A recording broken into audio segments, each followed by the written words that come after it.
I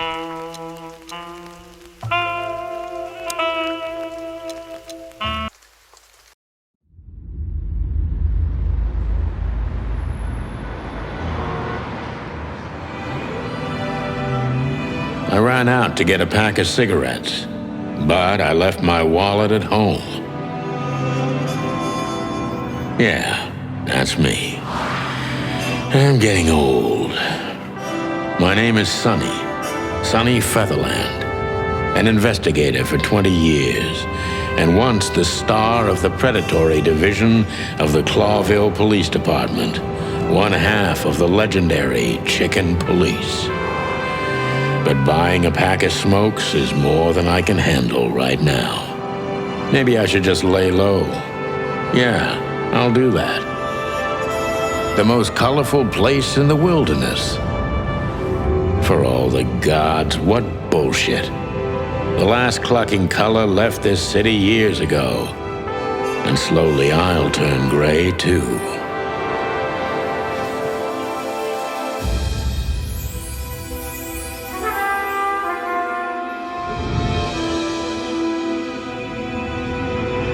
Still, what do I expect?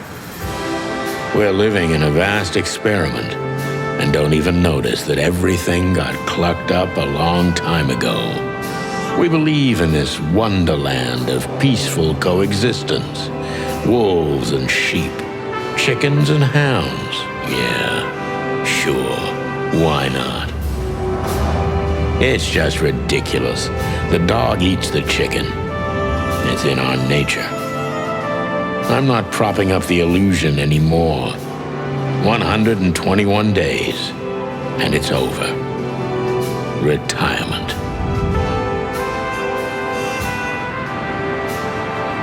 What could possibly go wrong?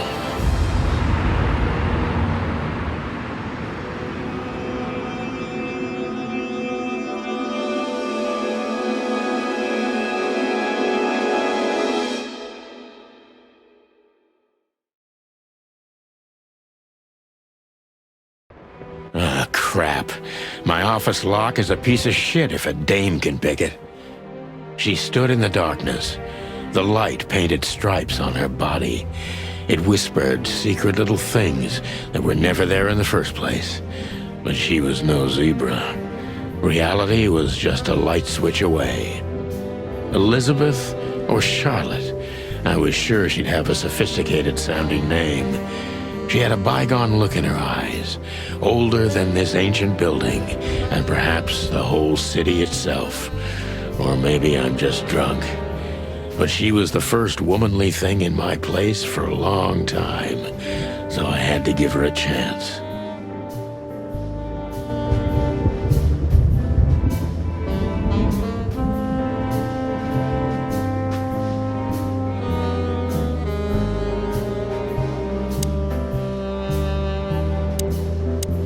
Let me introduce myself. My name is Deborah, Miss Deborah Ibanez. You're mistaken, ma'am.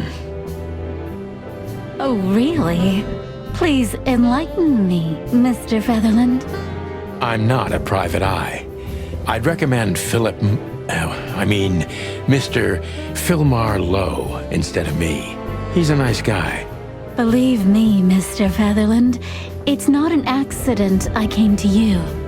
Look, miss, I work for the police, and I'm currently on leave. I couldn't accept private commissions even if I wanted to. Not even from a classy dame like you. Am I that easy to read? That's my job. But tell me, since you've invited yourself in, would you like a drink? I don't usually drink. Well, I've got to have one, and it'd be rude of me to drink alone. So, maybe some sherry? If you insist. But bourbon, please. Thank the wild ones. That's all I have. What a coincidence. So come on, spill it from the beginning.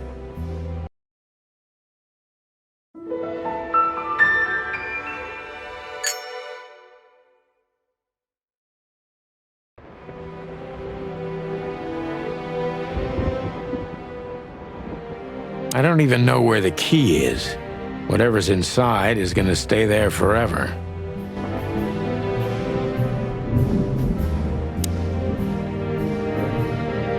We used to be star cops a few years ago. Tabloid press, radio interviews, and even a book series. I don't miss those days. Of course, Marty, my old partner, would disagree. He just loved the spotlight.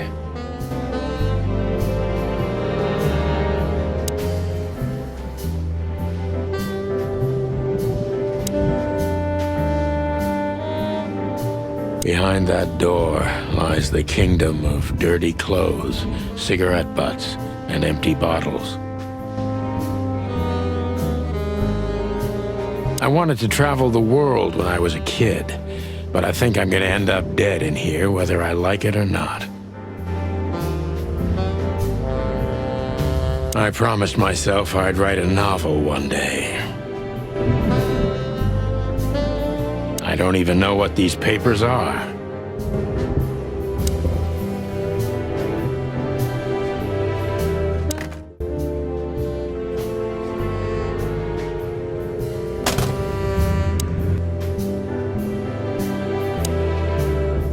That's better.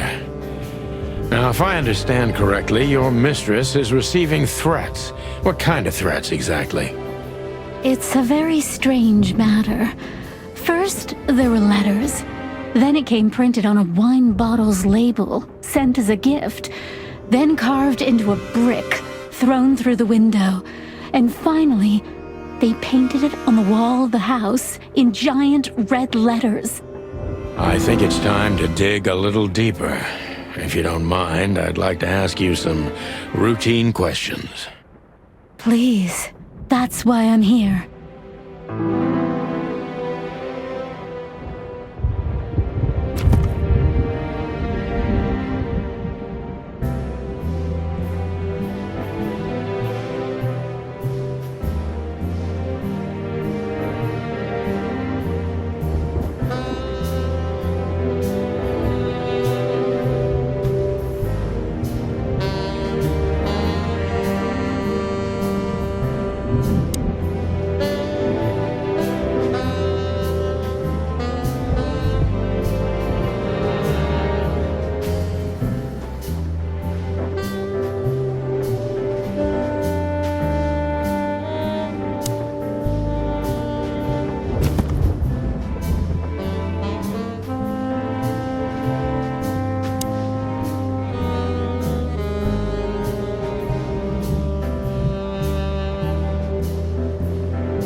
I must be cautious and smart. This dame seems shy, which I can use to my advantage. But I must be careful about what I say to her, or I could scare her off.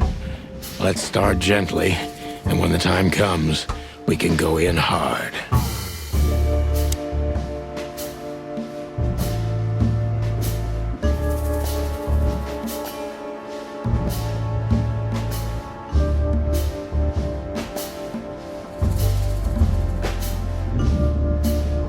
Who exactly are you, ma'am? I'm not somebody important, Mr. Featherland. You're important enough to deal with such a delicate matter, right? I carry out the wishes of my employer, nothing more. This means simple paperwork, most of the time. You've been thrown into deep water, sweetheart. Tell me, can you even swim? Believe me, This is just as unpleasant for me as it is for you, if not even more.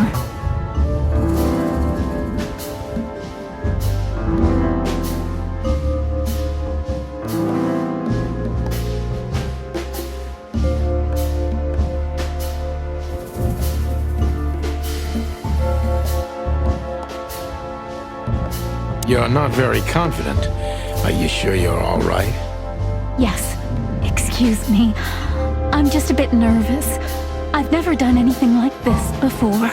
Breaking into the apartments of strangers isn't that big a deal. Some people do it as a hobby. Please don't make fun of me, Mr. Featherland. This is hard for me as it is. You're right. Sorry.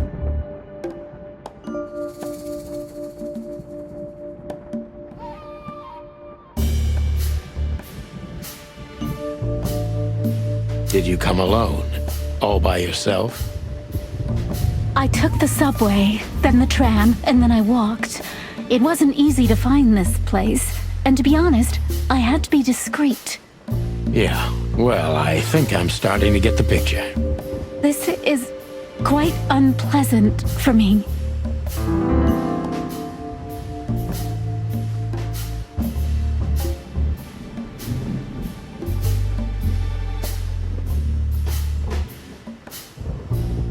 Why did you come to visit me? Why not your employer herself? My employer is Miss Natasha Katsenko. She hasn't been leaving her home lately, only if she really has to. How so? Miss Natasha is afraid. She's scared because of those unwanted messages, and everyone knows who she is. So she's that kind of woman. I don't know what you mean. Of course you do, Deborah. Thank you, by the way. We're finally getting somewhere. We avoided the point long enough. Deborah's hiding something, no question. Let's focus on that.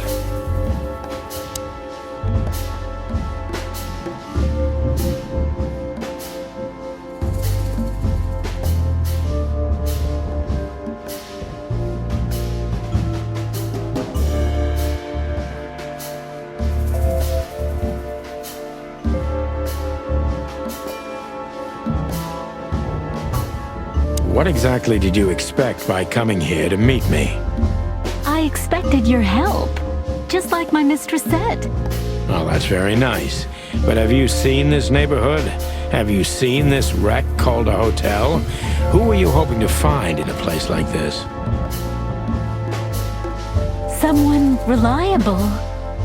Well, I am reliable. And discreet. That's right. And thorough. No question about that. And has a heart of gold. Okay, let's stop it right there.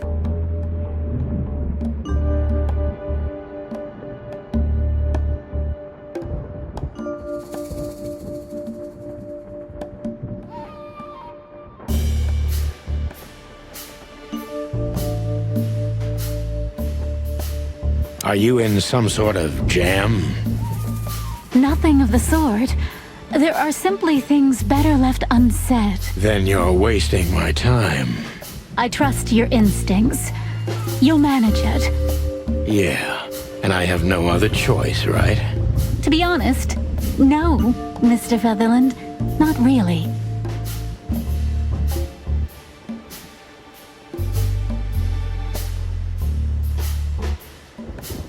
Don't you think this whole thing is a little suspicious? Look, Santino, I'll explain everything. I have no doubt about that. You look just the type, sweetheart.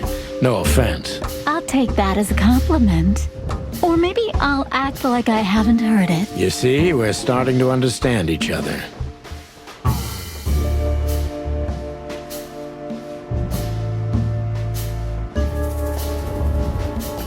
If you won't come clean, what's the point of all this? But, Mr. Featherland... I'm sorry, sweetheart, but I'm way too old for this game.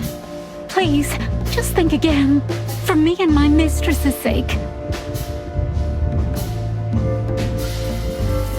Tell me, Deborah, why should I believe you at all? Because my mistress trusts you. Should that be enough? If you really like what she thinks you are, then yes. Damn, what can I say to that? Look, I didn't mean to back you up against the wall. You have a way with words, sweetheart. Did you ever want to be a cop? No, not for the world. Heh, smart answer. Be honest and tell me what you're so afraid of. You know, Mr. Featherland, my mistress's partner is Hobart Wessler. Or as most people know him... Ibn Wessler, the Kingpin. Exactly. Feathery gods help me. So you get it now. The secrecy. To put it mildly, I think I understand it all. Wessler. This little piece of the puzzle changes everything.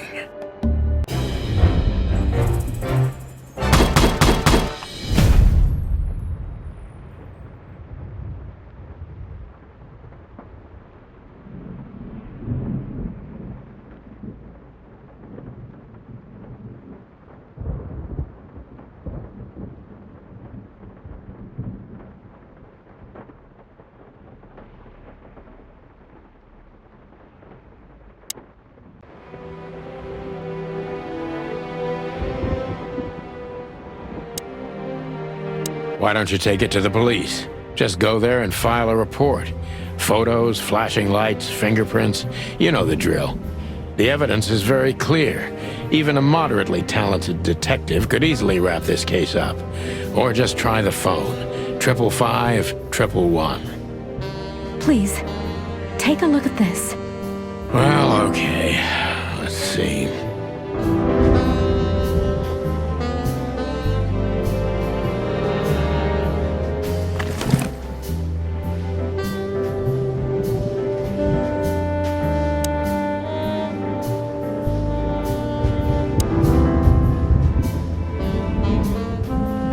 I know Molly very well. Please note this when deciding whether or not to accept my assignment. Miss Ibanez is a trusted friend. Treat her as gentleman. N. I felt like I'd been hit on the back of my head with a blackjack. Reality tilted. Molly. Good gods. What was her name doing there? I glanced at the opposite wall with the well-worn picture frames. Like an eternally dark hole in the wall. A missing piece. She was wearing a light silk dress and singing a lullaby.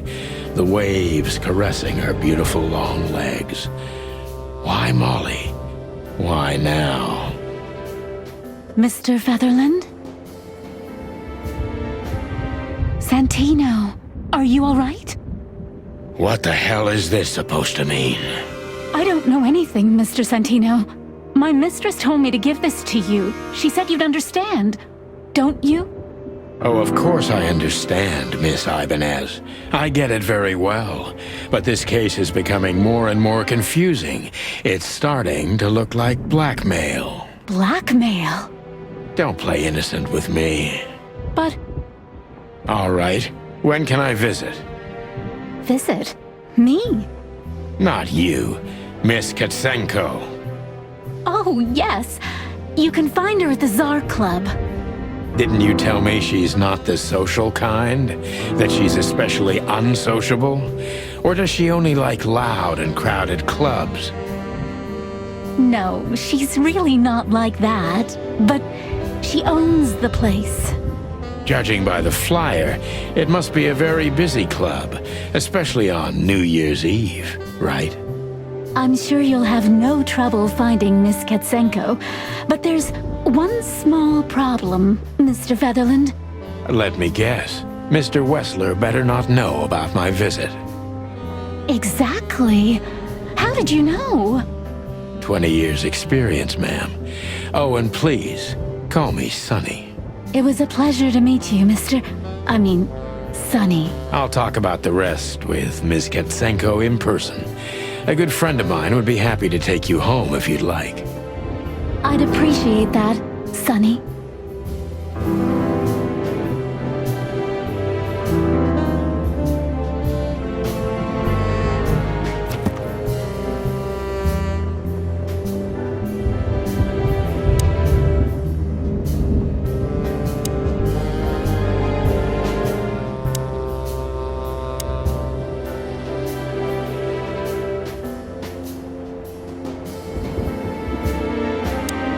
you again, Mr.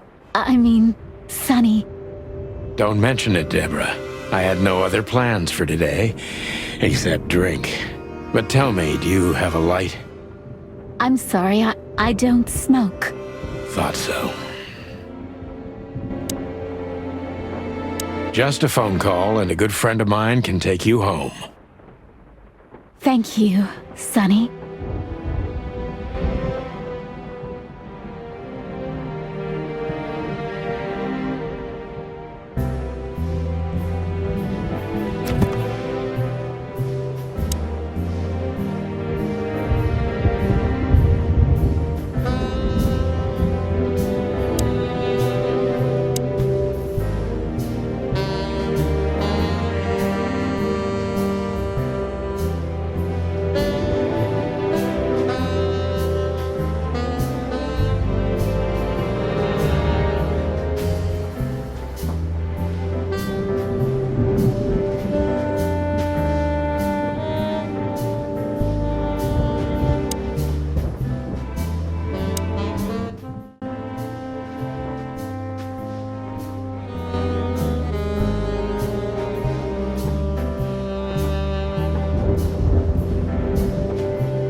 Hey, Lewis.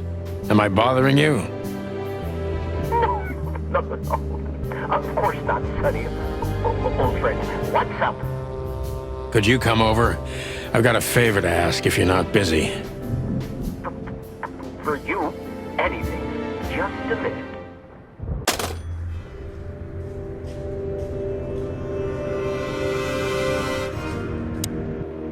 Lewis arrived a few minutes later. He lived in the rooms above, so it wasn't difficult getting here, not to mention that he's a rabbit. It was a quick hop. The Atlas Hotel was his inheritance. It was once a well-renowned place, but not anymore.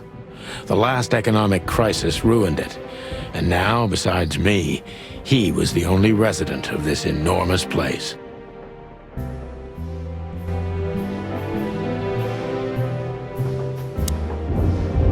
Thanks for being so quick, Lewis. Can you drive Miss Ibanez home? I have some things to take care of. Of course, Sonny. You know, anything for you. Thank you for being so considerate, Sonny. I appreciate it. Don't mention it. Goodbye, then.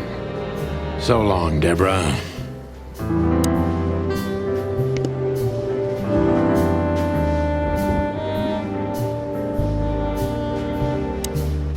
I can always count on you. Thanks, old buddy. Don't even mention it, my friend.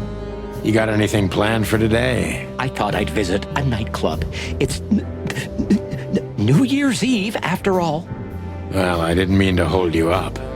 I'll ask a favor of you someday. I owe you a lot of those, don't I? That's true. I don't deny it.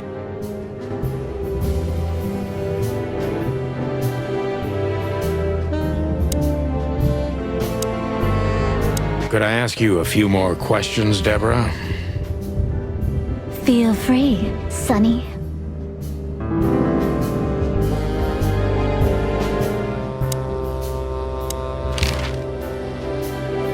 I've already told you more about myself than I wanted to. Afraid you'll get your hands dirty? I'm afraid I already did.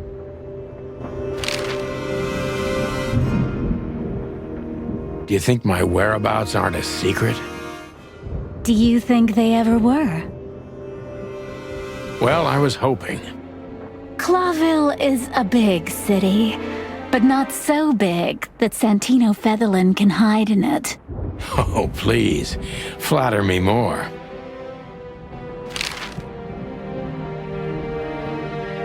So, Ibn Wessler, eh?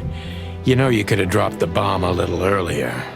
If I started with that, I'm sure you would have thrown me out. You're right. He's one of the most dangerous gangsters in the city. I only know he's an influential businessman. Isn't that the same? Not even you can see the world as that black and white.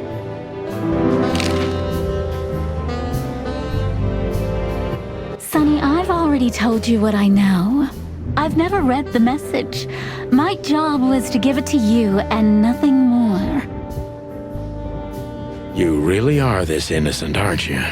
I'm not sure I get what you mean. Let me give you some advice, sister. Leave the city and get as far as you can from the likes of Ibn Wesler. It's not so simple, Mr. Featherland.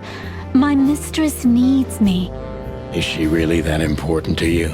That you drive around in the dead of night to questionable places to deliver messages you know absolutely nothing about? I would do more than that for her. I see. You're smooth. Real smooth. Thank you, Mr. Featherland. Sonny, please. Just Sonny.